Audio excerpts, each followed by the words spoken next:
네, 안녕하세요. 박혜룡입니다. 오늘 저는 바른 채용을 위한 채용감사인 제도에 대해서 소개를 드리고자 합니다. 오늘 제가 말씀드리고자 하는 내용은 첫 번째는 채용감사인 제도가 과연 무엇일까? 그리고 어떤 역할을 할까? 그 다음에 활동을 하고 있는데 어떤 근거로 활동을 하고 있는지, 그리고 채용감사인은 어떤 사항들을 체크하는지에 대한 설명을 드리고자 합니다. 그리고 앞으로 채용감사인 제도가 어떻게 개선이 되었으면 좋겠다, 그런 제안까지 말씀을 드리는 것으로 진행하겠습니다. 먼저 내용에 앞서서 저를 간단히 소개해 드리면, 저는 바른채용인정원에서 부원장으로 역할을 하고 있습니다. 그전에는 LS 산전에서 인사임원을 역임했고요. 또 그전에는 딜로이트 컨설팅과 같이 컨설팅 경험을 10여 년 정도 갖고 있습니다. 오늘 다시 한번 만나 뵙게 되어 정말 반갑습니다. 자, 제가 말씀드리고자 하는 채용감사인, 아마 여러분들께서 들어보신 분도 계시겠지만 대부분 처음 들으실 것으로 생각합니다. 채용에도 감사인이 있나? 이렇게 이제 보실 텐데요. 제가 말씀드리는 채용감사인 제도라는 것은 이런 것입니다. 바른 채용을 해야 합니다. 바른 채용을 실현하기 위해서 채용 프로세스 전반에 대해서 모니터링을 하고, 그것이 적절하였는지 그 적절성을 평가하고 피드백할 수 있는 그런 전문가들이 있는데, 그런 전문가를 활용하는 방법 내지 제도라고 말씀드릴 수 있겠습니다. 그래서 채용 전반을 모니터링하고 적정한 여부를 판단하고 또 개선 사항을 권고하는, 한마디로 채용 분야에 있어서 전문가, 이런 분들을 채용감사인이다, 이렇게 말씀드릴 수 있겠습니다. 자, 그렇다면 그분들은 어떤 역할을 할까요? 채용감사인은 채용 프로세스 전반에 대해서 모니터링을 합니다. 채용 프로세스를 하면 채용 공고를 하고 지원자에게 안내를 하는 이런 과정에서부터 서류 전형을 하고요. 그 다음에 면접을 준비하면서 면접을 진행하는 그런 전체 과정을 얘기할 수 있습니다. 그런 채용 프로세스 전반에 대해서 모니터링을 하고, 자, 그러면 이제 그런 준비가 다 되어 있는 상황들을 우리가 확인을 했다면 면접 현장을 들어갑니다. 면접관의 태도 그리고 질문에 대해서 직접 현장에 참가해서 참관을 하면서 모니터링을 하는 겁니다. 대면 면접도 하고 토론 면접도 하고 발표 면접을 하는 여러 가지 형태의 면접 과정들이 있는데, 그 면접 과정에서 면접관이 어떻게 하는지를 모니터링하는 겁니다. 지원자에 대해서 평가하는 것은 아니고요. 면접관에 대해서 감사, 오디시라고 되어 있지만 실험, 모니터링을 해서 개선할 점을 피드백해 주는 이런 역할을 한다, 이렇게 보시면 되겠습니다. 그리고 또 면접에 있어서 면접관으로 오신 분들께서 정말 평가 척도를 잘 갖고 있고 평가를 잘 하시는가, 이런 부분도 모니터링 할 수 있고, 그 다음에 채용 전형 결과에 대해서 우리가 전체 모니터링을 했던 결과에 대해서 각 면접관이나 회사에 피드백을 해주어서 권고할 수 있도록, 개선을 권고할 수 있도록 하는 역할, 이것이 채용감사인의 역할이다 라고 말씀드릴 수 있겠습니다. 다음은 채용감사인은 어떤 근거로 그러면 이런 활동을 할 수 있나요 하는 부분을 설명드리도록 하겠습니다. 여러분들 아시는 바와 같이 채용에 관련되어서는 채용 절차의 공정화에 관한 법률, 일명 채용 절차법이라고 하는 것이 법률제 12,326호로 제정이 되어 있습니다. 그리고 계속 개정이 되면서 강화가 되고 있습니다. 여러분들께서 아시는 것처럼 채용 관련 프로세스와 각 단계별로 주의해야 될 것, 또는 적정하지 않다 또는 불법이다라고 하는 내용들을 정의를 해두었습니다. 예를 들자면 채용 관련되어서 청탁을 하거나 또는 금품을 수수하거나 또는 부당하게 광고를 하거나, 그 다음에 지원자에게 비용을 무리하게 부담을 하거나, 이런 개념적으로 이런 부분들은 모두 적정하지 않다, 이런 내용들이 포함되어 있습니다. 또한 모집을 하고 선발하는 과정에서 필요 이상의 불필요한, 우리가 이제 일반적으로 얘기하는 학연, 지연, 혈연에 의해서 판단할 수 있는 이런 정보들을, 직무의 역량을 판단하기에 상관도 없는 이런 정보들을 우리가 얻거나 또는 요구하는 이런 모든 행위들은 우리 관련 법률에 따라서 과태료나 벌금을 받을 수 있는 이런 형태로 우리가 법을 갖고 있습니다. 그 법에 따라서 채용감사인도 활동을 할 수가 있겠고, 또 참고할 수 있는 부분은 국제 표준이 있습니다. ISO 30405라든지 ISO 37001 여기에는 인적 자원 관리와 관련되는 전반적인 프로세스들을 쭉 소개를 하고요. 그 다음에 그 각각의 형태별로 각 단계별로 어떤 형태가 어떤 프로세스와 어떤 행위들이 권고사항이다, 적정하다라는 것을 우리가 참고할 수 있도록 체계가 잡혀 있습니다. 그리고 또 하나는 부패 방지, 우리가 부패 방지와 관련되는 경영 체계 이런 부분들에 대해서 사용 지침이 있습니다. 다시 말씀드려서 프로세스도 잘 지키고 그 다음에 부패와 관련되는 일이 발생하지 않도록 하는 규정 내지 참고 가이드라인이라고 볼 수 있겠습니다.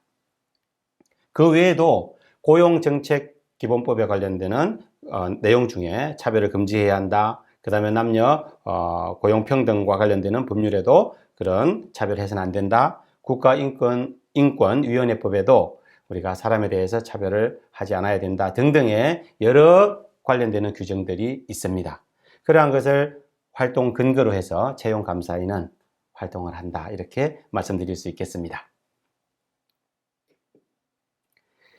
주요 활동 아까 제가 설명을 미리 드렸는데요.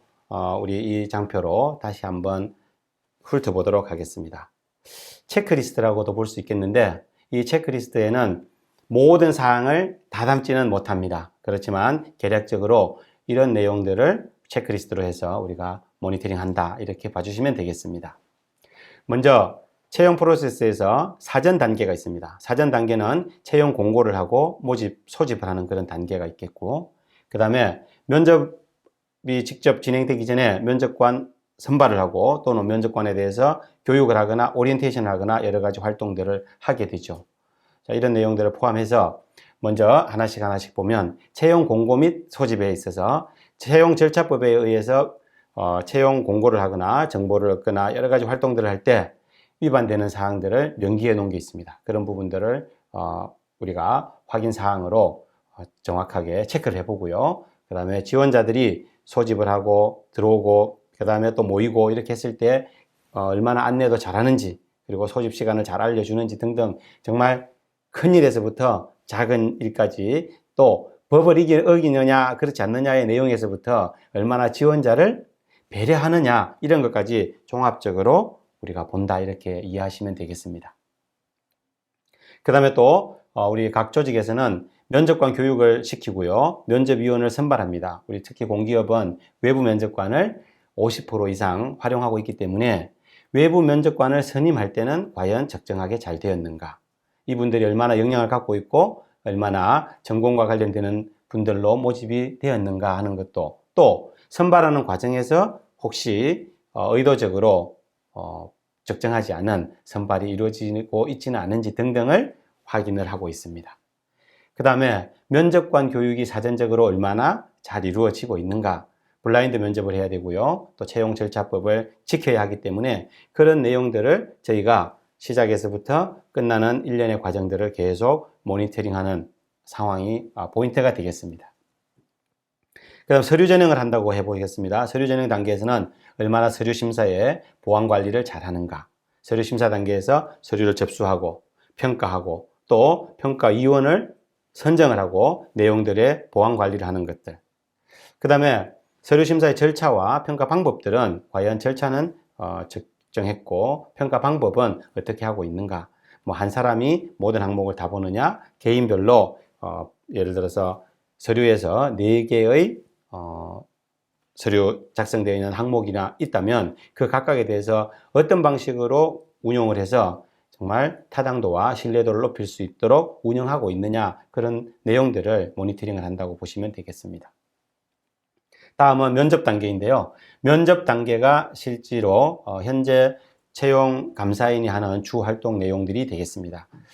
그러니까 소집을 했던 단계에서 면접 소집을 하고 사전 안내를 할 때, 오리엔테이션 할 때는 어떻게 하고, 그 다음에 모이는 장소나 교통편을 어떻게 해주고 있으며, 그 다음에 이제 면접을 진행할 때 진행 준비를 하고 있고 진행 요원들이 있는데 그 진행 준비 단계에서 면접장 시설 이런 부분 주변이 얼마나 면접 환경이 잘 구축이 되어 있느냐, 그 다음에 시간 배정은 또 잘하고 있는지, 진행 요원들은 보안 관리가 잘 되는지, 주변의 어떤 환경들은 어떠한지, 하물면은 스탑워치 같은 거, 시계라든지 이런 부분들이 면접관에게 주어질 수도 있고 또 지원자도 보일 수 있는 이런 방법으로 배려를 충분히 하고 있는지, 그 다음에 오디오 비디오 상태들은 어떤지. 최근에는 화상 면접을 많이 하니까 회사의 통신 상태, 개인의 통신 상태에 대한 점검 등 여러 가지 지원자와 회사가 챙겨야 볼 것이 많습니다.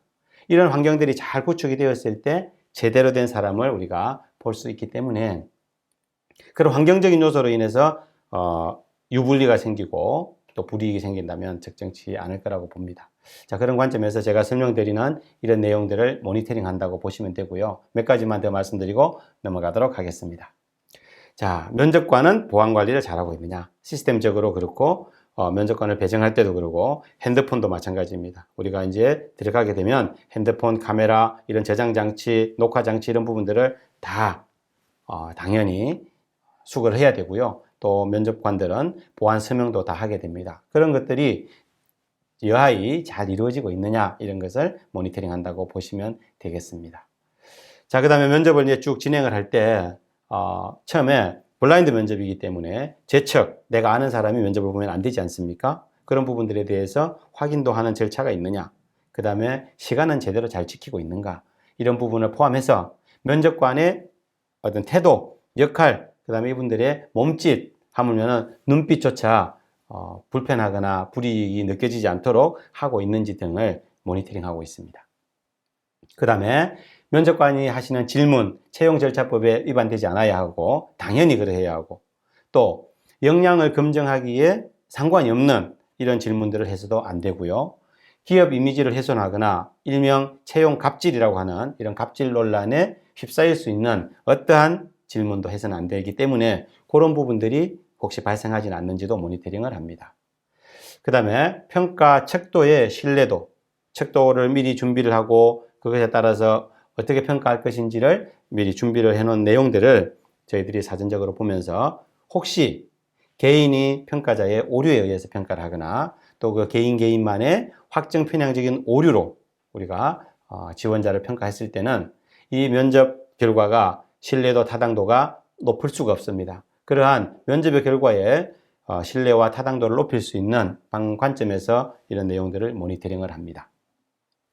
그 다음에 이제 사후 단계 끝났습니다. 면접이 끝나고 나서 학생들이, 지원자가 이제 면접장을 떠났을 때 그 이후에 면접 후 안내라든지 그 다음에 면접비를 처리하거나 또는 이후 보안관리와 관련되는 당부나 주의사항을 안내하거나 또 한편에서는 채용 면접이 어떠하였는지 모니터링을 직접 해보기도 합니다.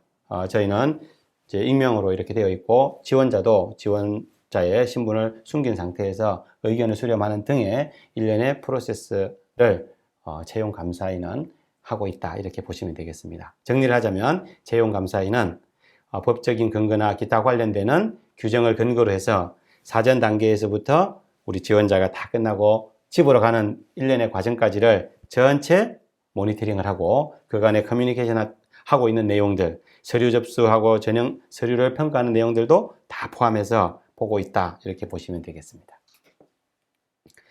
그래서 저희가 채용 감사인이 활동을 하고 났을 때 그 결과에 대한 보고 내용인데요. 이 보고 내용들의 사례인데 각각의 단계별로 어떤 내용들이 파인딩스가 있었고 어떤 부분을 개선했으면 좋겠다라고 하는 것을 이렇게 정리를 해서 각 해당 기업에 제시하고 또는 개선을 권고하면서 같이 고민도 해나가는 그런 활동들을 하고 있습니다.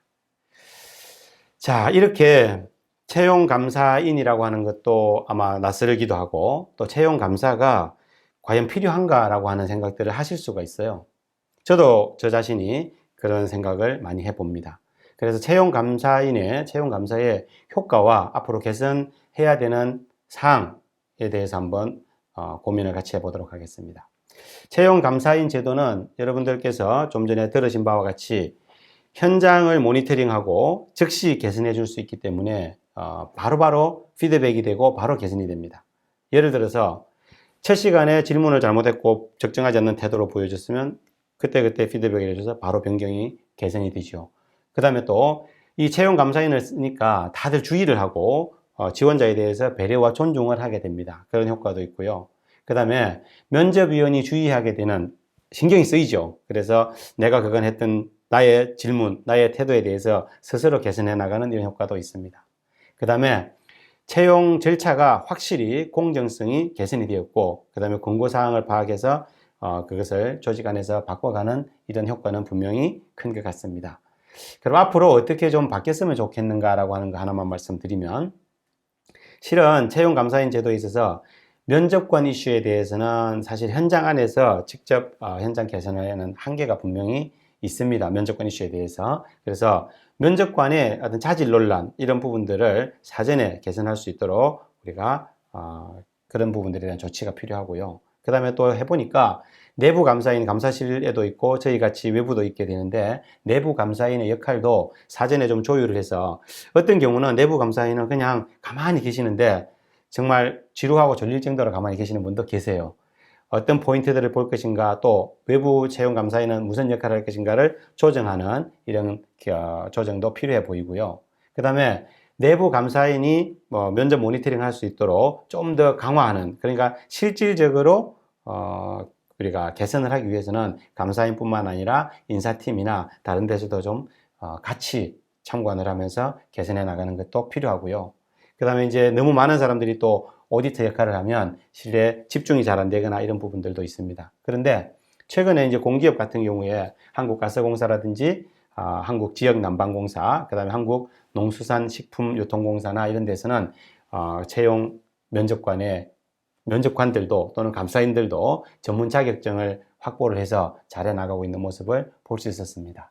자, 오늘 이상으로 채용 감사인 제도에 대해서 개념이 무엇이고 주로 어떤 활동을 하고 어떤 법적 근거로 하면서 또 이것을 활용했을 때 어떤 효과가 있는지에 대한 설명을 좀 드렸습니다. 이상으로 마치도록 하겠습니다. 감사합니다.